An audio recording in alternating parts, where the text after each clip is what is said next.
అసలు నాకు ఈ కేసుకు ఎలాంటి సంబంధం లేదు.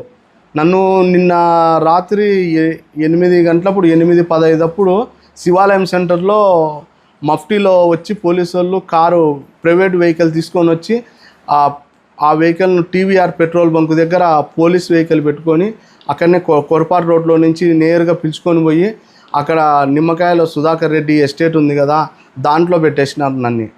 నన్ను ఒక రూమ్లో పెట్టేసినారు, అతన్ని ఒక రూమ్లో పెట్టేసినారు. అతన్ని బజ్జి కొట్టేసినారు. కుక్కను మా బ్రదర్ని కొట్టేసినారు. అతను ఇంకా దెబ్బలు తింటా అంటే ఇంకా తట్టుకోలేక నేను ఇంకా ఏం చేయాలో నాకు అర్థం కాక అతని పిలిచి చెప్పిన, ఒరే బాకీలు ఉంటే ఏదో చెప్పురా, వాళ్ళకి ఏదో సెటిల్మెంట్ చేసుకోరా నాయన అని చెప్పి వాడిని బంగపోయి చెప్పిన. వాడు బంగపోయి చెప్తే గిన వాని ఆస్తులు ఇచ్చేసి కట్టేయమని చెప్పినాడు. సార్ నాకు మఫ్టీలో వచ్చినారు సార్ వాళ్ళు.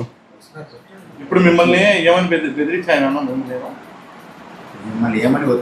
ఒత్తిడి ఏమైనా చేసినట్టు కట్టాలా?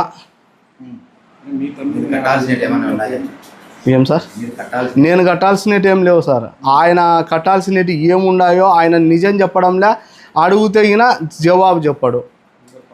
ఆడికి గట్టిగా అడిగి చెప్తే నేను ఈ డబ్బులు వీళ్ళందరికీ నేను మ్యాక్సిమం కట్టినాను, చాలా మటుకు నేను డబ్బు బాకీ లేను. అయినా కూడా వాళ్ళు మనం ఇచ్చిన డబ్బు చెల్లు వేయకోకుండా బాకీ ఉండే డబ్బులు మాత్రమే అట్లే చూపిస్తున్నారు. ఆ హేమంత్ శర్మ ఇంకొక 12 మంది దాకా ఉన్నారు దీంతో ఇన్వాల్వ్మెంటు. ఆ 12 మందిని పిలిపియండి సార్ అని నేను చెప్పినాను. ఆ 12 మందిని పిలిపిస్తే కానీ ఇది ఏందో ఒక అర్థం కాదు మాకు కూడా. ఆ వెంకటస్వామి అబద్ధం చెప్తున్నాడా, వీళ్ళు నిజంగానే బంగారు ఇచ్చినారా ఇయ్యలేదా తెలియాలంటే ఆ 12 మంది వస్తే కానీ తెలియదు. పెట్టినారు అని ఎఫ్ఐఆర్ వచ్చింది. ఎఫ్ఐఆర్కు 41 నోటీస్ నాకు ఇప్పుడే ఇచ్చినారు వాళ్ళు. దాని ప్రకారము మ్యాక్సిమము వాళ్ళ వేలో మాట్లాడుతున్నారు. ఇతను ఏమంటున్నాడు, తను వెంకటస్వామి నేను మ్యాక్సిమం డబ్బులు కట్టినాను అంటాడు.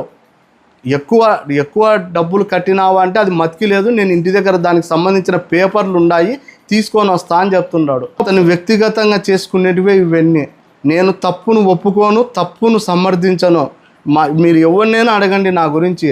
సీను తప్పుడు మనిషి, తప్పుడు ఆలోచన ఉండేవాడని ఎవరైనా చెప్తే మీరు అడగండి.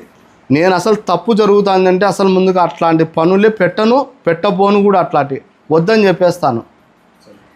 కంప్లైంట్ అనేది ఇంకా ఆలోచన చేసుకోవాలి సార్. నుంచి 7 కోట్ల రూపాయలు డాక్యుమెంట్లు ఇచ్చినాను, ఒరిజినల్ డాక్యుమెంట్స్ ఇచ్చేసినాను సార్ వాళ్ళకే.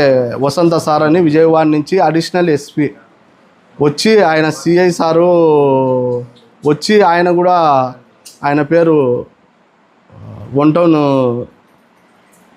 సిఐ సారు తిప్పారెడ్డి ఆయన పేరు, తిమ్మారెడ్డి ఆయన పేరు. ఆయన కొంచెం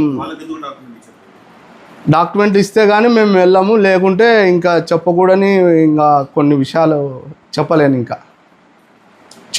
ఇంకా. ఆ మాట నేను అడిగినా సార్, ఎవరైనా మా మీద కేసు పెట్టింటే గినా కేసుకు మేము బైండ్ ఓవర్ అవుతాము, కోర్టులో తేల్చుకుంటామని చెప్పినాం. అవన్నీ కుదరవు. ఇప్పుడు స్పాట్ జడ్జిమెంట్ అయినట్టు స్పాట్ కావాలా మాకు. మీరు డాక్యుమెంట్లు ఇస్తేనే వెళ్తాను, లేకపోతే వెళ్ళాం. ఇంక ఏం చెప్పాలి సార్, మళ్ళీ వాళ్ళు రేపు రమ్మంటున్నారు. నేను ఏదైనా చెప్పకూడని విషయం చెప్తే వాళ్ళు మళ్ళీ నన్ను రేపు ఏం ఇబ్బంది పెడతారు. నేను ఎందుకు ఏం చేయలేదు. కిడ్నాప్ చేసినందుకు పోలీసు వాళ్ళు తీసుకుపోతున్నారా, పక్కన వాళ్ళు తీసుకుపోతున్నారా అనేది ప్రైవేట్ వెహికల్లో తెచ్చి నన్ను కిడ్నాప్ చేసినట్టే చేసినారు. మా మిస్సెస్ నా వెనకలే ఉంది, బండి తోలుతా అంటే నేను బండి టక్కున ఆపినాడు. వచ్చి ఆపేసి జీప్ వెహికల్ ఎక్కువ అన్నాడు. ఎవరు సార్ మీరు అని అంటే ఆయన మేము పోలీసులే, ఎస్ఐలే, నువ్వు మర్యాద ఎక్కువ అన్నాడు. అంటే నేను మా మిస్సెస్కు బండి బీగాలు ఇచ్చి ఎక్కడికి పోతున్నారు సార్ అంటే 3 టౌన్ పోలీస్ స్టేషన్ కాడికి అని అన్నాడు. అంటే మా మిస్సెస్కు నేను 3 టౌన్ పోలీస్ స్టేషన్ దగ్గరికి రాండి అని చెప్పిన తర్వాత మా మిస్సెస్ అక్కడ పోయినావా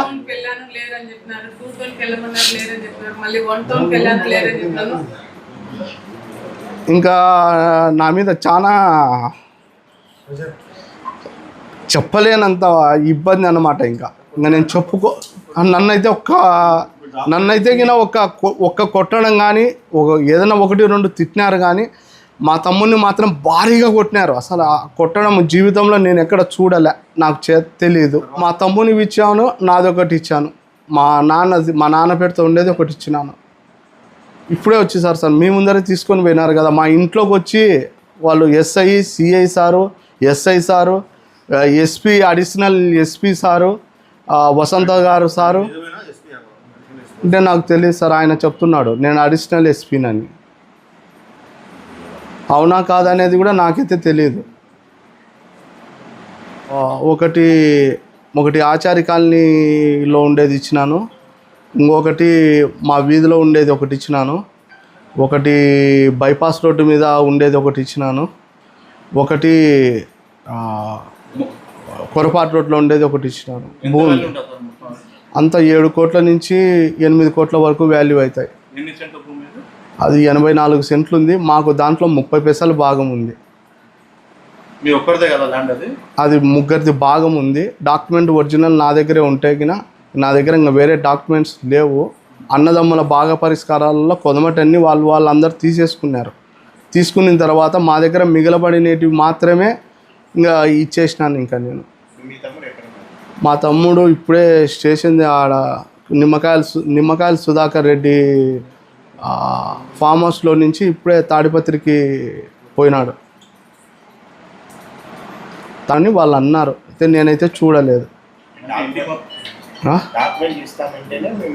డాక్యుమెంట్లు ఇస్తాము అంటేనే మమ్మల్ని తొలుకొని వచ్చినాడు ఇంటికి.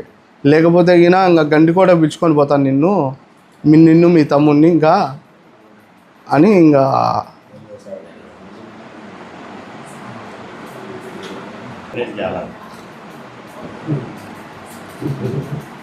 మా లాయర్ సార్ ఉన్నాడు, ఆయనతో సంప్రదించి చేస్తా.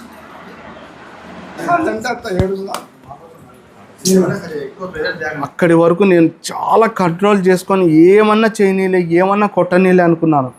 ఇంకా వాళ్ళు గండి కూడా పిలుచుకొని పోయి ఇంకా నిన్ను ఇబ్బంది ఇంకా అంటా ఉంటే ఇంకా ఎందుకురా జీవితం ఎందుకని ఇంకా ఇవ్వాల్సి వచ్చింది.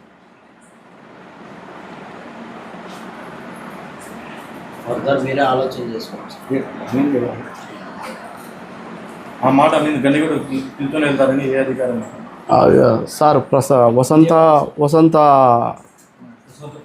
వసంత కుమార్ ఆయన అడిషనల్ ఎస్పీ అంట విజయవాడ.